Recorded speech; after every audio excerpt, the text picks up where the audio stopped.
A lot of people are hearing what we're going to be doing as distance learning, but they have no idea what that means. Can you describe it? In this particular case, distance learning is happening because schools are closed and teachers and students are both working and learning remotely.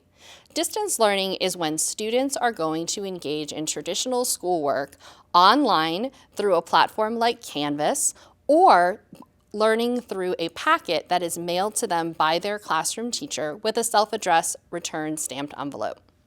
So one thing to remember is that when your teacher plans their lessons, they can decide to host live lessons or lessons that are self-paced where the teacher records themselves or posts an assignment that students complete on their own.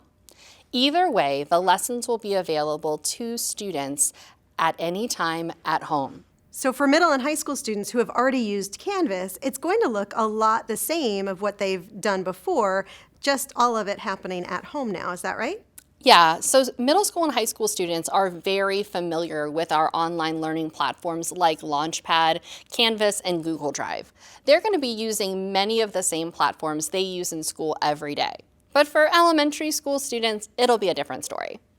What should elementary school parents prepare for when it comes to distance learning? Great question. So elementary school parents should prepare for 30 to 45 minutes of self-paced instruction in each of the core subject areas. But remember, that's flexible and can happen at any time of the day.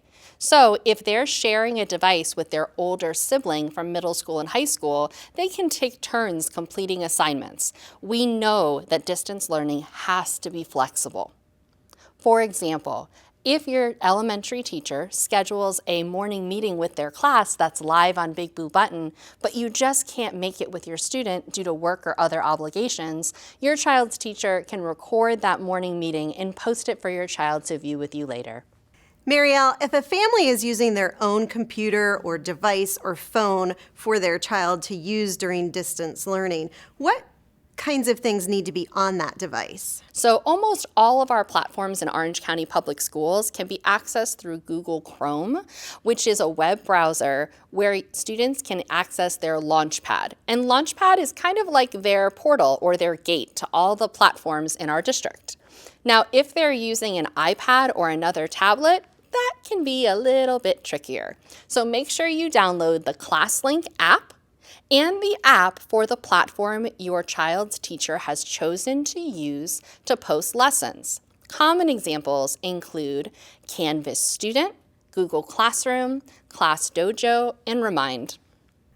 A lot of parents of our youngest learners, VPK, kindergarten, first graders, are really nervous about what this is going to look like for them.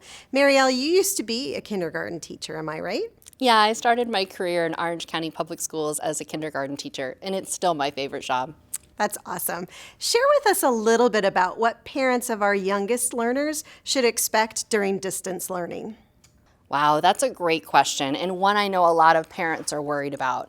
So we've taken time to make sure that we share with teachers how to plan developmentally appropriate lessons for our youngest learners.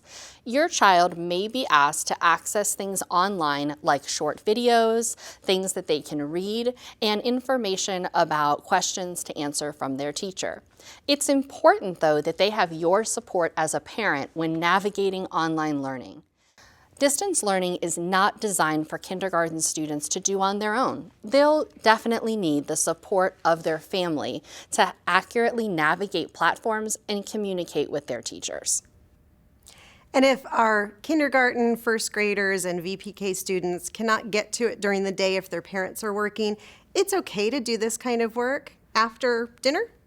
Absolutely. You can complete distance learning lessons with our youngest learners whenever it's best for our family.